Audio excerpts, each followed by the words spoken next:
I am not inclined to make a mountain out of a molehill. In childhood, my history teacher described me as extremely taciturn. I didn't know what it meant, so later at home, I looked it up and found it meant restrained and uncommunicative. This largely remains true today. In fact, at work, I am known, or rather, was known as Laconic Lewis, because my name is Lewis Porter. I earned a degree in business administration, and my first job was at ALA, working with Arthur Long himself, who founded the company 30 years ago. Although I wasn't exactly what you would call his right-hand man, I was certainly in the upper tier of his management team. After 3 years there, I met Penny Lane, who worked in the marketing department. Yes, her father, Arnold Lane, was a Beatles fanatic and a bit of an idiot, at least in my opinion. We got along, fell in love, and got married. We bought a 3-bedroom apartment in a fairly decent part of our city, not far from our company offices. Although Penny wasn't exactly my first girlfriend, she was the first woman I truly felt comfortable with. Am I quiet and shy? Probably, looking back on my life. But with her, I felt open. We often talked late into the night, discussing having children and considering buying a detached 4-bedroom house in a promising part of the city. Obviously, I loved Penny, but as it turned out, Penny no longer loved me. I wonder, did she ever love me? But she didn't have the decency to tell me about it. How did I find out? I'll tell you. Arthur was always keen on the company attending exhibitions, starting from the early days when he pretended to be a visitor, wandering around the shows, meeting people, making business connections, and avoiding getting thrown out by security, to our current days when Arthur Long Associates often sponsored exhibitions. There were talks about a new exhibition in Cardiff, the capital of Wales, which he wanted to participate in, so he asked me to visit the site, talk to the organizers, and meet with the business development officer of the Welsh government. Actually, the last meeting was cancelled because the organizer was called to a meeting at the Welsh government office in Holyhead, which was at the other end of Wales, at the very top. As a result, I packed my bags, checked out of the hotel a day earlier, and was soon heading to our home in the English counties. I sent Penny a text message informing her of the change in my plans, but I didn't know if she had read it. As soon as I returned to our office, I had to go into the room where we stored our presentation materials and equipment to put away some things. While I was there, I discovered that my marriage had ended quite some time ago, but no one had bothered to inform me of this fact. The storage area was a large basement designed as a warehouse with various zones for storing different exhibition materials, from brochures to trade show stands, all organized in an alphanumeric system. As luck would have it, I was at the far end of the room, around the corner. 2 of my colleagues came in shortly after me. They started talking, and their words destroyed my marriage. Due to the cavernous nature of the room, the sound of their voices carried very well.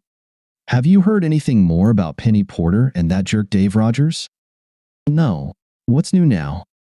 Turns out, Dave was supposed to go to Cardiff to check out the new trade show at the Motorpoint Arena in Cardiff.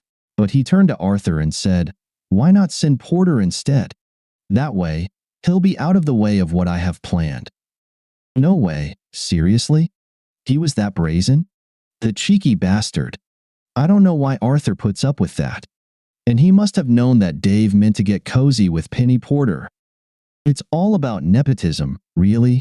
You see, Dave has something that poor Lewis Porter will never have. Dave's mom is Arthur's younger sister, so he gets away with all sorts of crap that no one else would. Yeah, that makes sense. Explains Dave's seemingly charmed life. I feel sorry for Lewis. The poor guy has done a tremendous amount of work for Arthur over the years, and instead of the board position he might have expected as a reward, Arthur sends him on a wild goose chase, allowing his bloody nephew to sleep with Lewis's wife. It's disgusting, isn't it? Don't get me started. I thought about anonymously warning Lewis, but it's not easy.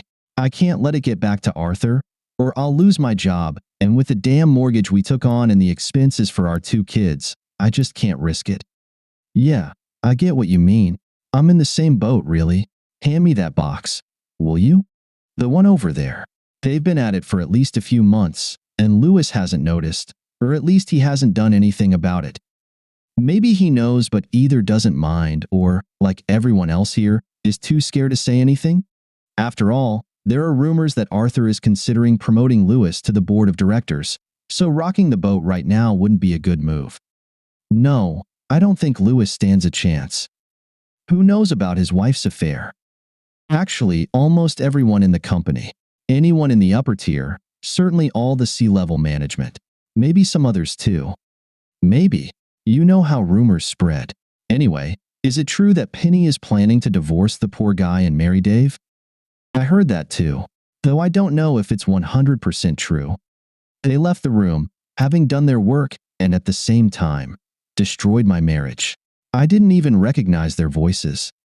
I finished putting things away and decided to leave the building. It turned out that everything I thought was wrong.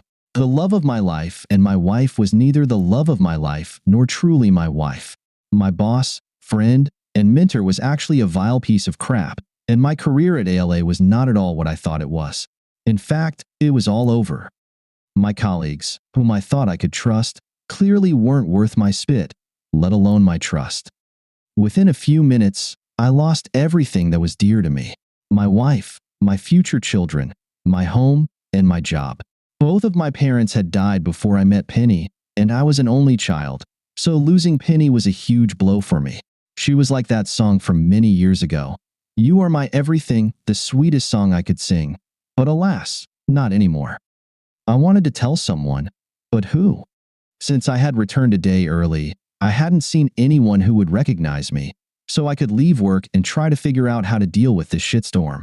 I booked a room at a local hotel and looked for a good divorce lawyer. Find a better one before this cheater does. Fortunately, I managed to get a video appointment almost immediately. There was only one local law firm that offered this service, so I went with them and spoke with one of their family and marital affairs specialists, Miss Jane Pleasant. I explained everything I knew to Miss Pleasant. She took notes, looked at me through the screen, and asked, "What do you want, Mr. Porter?" "I want to divorce her for adultery, but won't we need evidence? Hire a private investigator and all that?" In the old days, long before my father was born, the only way to prove adultery was to catch the guilty couple in the act with independent witnesses, photos, etc. Hiring a private investigator is an option, but they are restricted by laws governing data collection. Intercepting mail has always been illegal, and privacy laws have been strengthened to prohibit phone tapping, email hacking, and the like. We use a local detective, a former police officer. His name is Jeff Lithgow, and he runs a company called Detective Investigations. If you'd like, we can handle all of this for you. He won't do anything dubious or illegal, but if there is evidence to be found, Jeff will find it. It won't be cheap considering his fees and hours, but as someone once said, "What price can you put on peace of mind?" I agreed with her, but I still needed to know how much it would cost me. "I will email you the cost of filing for divorce, but don't worry, we will handle that for you," which is over £600. Jeff's fees might be around £1,000, and our cost will start at £5,000 as our initial retainer, but I will keep you informed of any potential additional charges. However, we are a family law firm and strive to keep our rates reasonable. Do you think I need a detective? Well, she paused for a moment, then nodded. Yes, I would advise you to hire Jeff. We've worked with Jeff since he left the police force to start his own agency, and he is very, very good. Unless your wife suddenly feels a pang of guilt and says, "Yes, dear, I've been having sex with Tom, Dick, and Harry, and I agree to your divorce terms. In all other cases, you will need Jeff's skilled assistance." By the way, do you have any ideas about whom she is having an affair with? If so, how did you find out? I told her about the conversation I overheard. It felt good to have the opportunity to tell someone what I had learned. "This is good enough evidence to start with," she said. "However, you will need more proof if you want to file for divorce on the grounds of adultery, and Jeff, hopefully, will be able to gather the evidence you need. There are other aspects you will need to consider. You almost certainly won't want to continue working for your employer under these circumstances, so I would consider filing a constructive dismissal claim. We are a full-service law firm, so we can handle that side of things as well. I'll pass your details on to our employment law department. If I were you, I would start building your case right now. Contact your doctor and get a sick note for as long as possible for something like PTSD. I'll start preparing the divorce papers. If you decide to reconcile with your wife, We can easily withdraw the case. Is reconciliation a possibility? I thought for a few seconds before answering. No, not a chance. If what those guys said is true, she wants to divorce me and marry Dave Rogers, and I don't see any possibility of reconciliation. She nodded and said, "Yes, I can understand that. I'll also pass your details to Jeff so he can get started." After we finished our conversation, I called my private medical service and was able to schedule a video appointment almost immediately. They emailed me a sick note for 3 months, citing PTSD due to a hostile work environment and psychological issues. I also received a prescription for paroxetine for my PTSD. I sent the sick note to my employer's HR department. I decided to take the bull by the horns and call Penny. "Hello?" She answered the call. Did I detect suspicion in her voice? "How are you, Lewis? Are you planning to come back tomorrow?" "Actually, I'm already back in town." When I went to the office, I overheard a conversation between 2 colleagues. They were talking about you and Dave Rogers. Turns out, Rogers is Arthur's nephew. "Is it true that you have a relationship with Rogers?" She gasped and asked, "What did you hear?" "That you've been having a sexual relationship with him for many months, and that you plan to divorce me and marry him. Is that true?" She paused before responding. "I wish this hadn't happened, Lewis. I wanted to tell you myself, discreetly and with care. I still have feelings for you, but I love Dave more. I'm sorry, but that's the way it is. Do you realize this whole situation is so messed up that I'll have to leave the company?" "Oh no." "Why?" "Because all my colleagues in management know. And apparently Dave talked his bloody Uncle Arthur into sending me to Cardiff instead of him, so he could spend his time having sex with you. Did you know about this?" "No, Lewis. I didn't know. And if that's true, well, I'll have to talk to Dave. Whatever is going on between him and me shouldn't involve you or humiliate you in this way. It was wrong. Everyone knows Rogers asked his uncle to get me out of the way so he could sleep with you. How many times has this happened? Was Cardiff just one instance, or has it happened other times?" I don't think so." It was obvious that it had, but Penny didn't want me to know just how much of a crap she was. "Are you coming home?" "No, I'm not coming home. I'm staying at a hotel right now, and soon I'll find something more permanent." I ended the call. What should I do? Get drunk? Why? What did my mind and body deserve to be punished for what that scum Penny did? I went to the hotel bar, had a rather decent burger, drank 3 pints of beer, and retired for the night. The next morning, I called a friend who owns several apartment buildings in our city. We arranged to meet for coffee, and he made me an offer I couldn't refuse. He offered me a modest furnished 2-bedroom apartment and a job as the building manager. We signed the agreement, I got the keys, and I moved in that evening. After lunch, I headed to my former home. Fortunately, Penny was either at work or out with Dave, so I was able to get everything I needed from home: passport, papers, clothes, etc. I felt depressed but managed to cope by consulting with my private doctor. I had long written off ALA as a bad job. I must say, the investigator recommended by the lawyers was damn good. He got photos of those bastards together, and he obtained sworn statements from people who knew about the affair. Apparently, Dave Rogers had made quite a few enemies in the company who were more than willing to get back at him. In fact, I wondered if my 2 anonymous informants realized I was in the room and intentionally talked about the affair to give me a clue. I suppose I'll never know the truth, but I'll always be grateful to them. I decided to get tested for STDs, and fortunately, everything was clear. The divorce went through, and my constructive dismissal claim was processed through the UK's employment tribunal system. The employment tribunal system is far less complex than the standard UK courts. They tend to be more flexible. For instance, the employment judge, although a judge, never wears wigs or robes. My law firm introduced me to one of their employment law experts. She wasn't a solicitor. She was an executive lawyer named Caris Morgan. She was Welsh, as her name suggested. In fact, she looked like a young Ruth Maddock from when she played Gladys Pugh in High to High. She smiled and said, "I know what you're thinking. And though we're not close relatives, Ruth Maddock is a relation of mine." She reassured me, and prepared me for what would happen in the tribunal. What she couldn't prepare me for was how Arthur's representative would make a complete fool of himself. He entered the room dressed in full barrister's robes and a wig. I swear, as he walked in, there was a faint smell of mothballs about him. The employment judge, Mary Patricks, was not amused. "I assume you represent Arthur Long Associates?" He bowed and said, "Yes, Your Honor." I am not, Your Honor. This is a tribunal, not a court. Wigs and robes are not customary attire here. Please remove your wig." "As you wish." He removed his wig. Karis whispered to me, "Oh, he didn't like that. He's clearly irritated because he thought he could use his barrister status to intimidate us mere mortals. I won't bore you with the details. I am taciturn, remember?" But the case went very poorly for Arthur Long's partners. Mary Patricks agreed that if the company owner not only knew about his nephew's affair with a colleague, but actively facilitated it by arranging for the husband to be sent away so the nephew could meet with the married woman, it meant that the employee-employer relationship was irreparably damaged and constituted constructive dismissal. The payout I received was £80,000.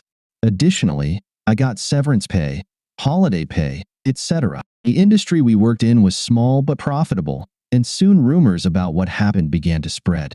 It wasn't me. Honestly, remember, I'm taciturn, right?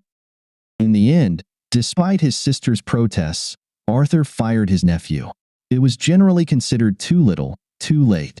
He lost several senior employees because they realized that if he would conspire with his nephew to allow him to sleep with a member of the executive team, they couldn't rely on him. The divorce proceeded fairly quickly. The evidence from Jeff's company and the evidence used in the constructive dismissal case were also presented in the divorce proceedings. It was a standard 50-50 split. I felt irritated that Penny essentially benefited from being an unfaithful wife, but I was free from that cheating woman, so in that sense, it was worth it. I set up a home-based consulting company and took on several of Arthur's clients, which was good. After the tribunal settlement money was transferred to my bank account, I decided to muster up the courage, called Karis, and asked her to meet for a drink. To my delight, she agreed. She looked stunning and surprised me, in a good way, by ordering a pint of beer from South Wales. I had my usual pint of beer, but no more. Yes, I'm taciturn, but not foolish. We chatted while we drank, and it turned out she was born in a small town in mid-Wales, which was actually very close to where my grandparents farmed. She took my hand, looked into my eyes, and said, "See, I knew there was something special about you. You're a Welshman in disguise." We both laughed at her joke. I was falling in love with her, and not just because she resembled Ruth Maddock. We dated over the next few weeks. Movies, drinks, restaurants. I invited her to my place for dinner, which I cooked. Over the meal, with a glass of wine from a Welsh vineyard, I took her hand and told her how my feelings for her were growing. She squeezed my hand, smiled, and said, breathlessly, "What do you think we should do about that?" She glanced at my bedroom door. Well, that certainly happened faster than I had dared to hope. I nodded, smiled, and moved forward. Yes, we made love. As cliched as it sounds, I felt a deeper, more loving connection with Karis than I had ever felt with Penny during our courtship or marriage. In a moment of self-realization, I understood that it was because Penny was never as in love with me as I was with her. Otherwise, she could never have moved on from me to Dave Rogers. The courtship between Karis and me was slow, warm, and loving. I found love at last with a Welsh firecracker. Did we bond because we were both Welsh? Yes, as silly as it sounds, I think there's some truth to that. After a year of dating, we got married and started thinking about having children. Karis is teaching me Welsh, which is a long but fascinating process. We moved to Mid-Wales. She partnered with a law firm in Machynlleth, and I continue consulting from our 4-bedroom home near the town center. Oh, those conversations about having children? They've turned into discussions about what color to paint the nursery. It's been 2 months now, and we couldn't be happier. Did Penny and Dave get married? I don't know, and honestly, I don't care. Taciturn, that's me.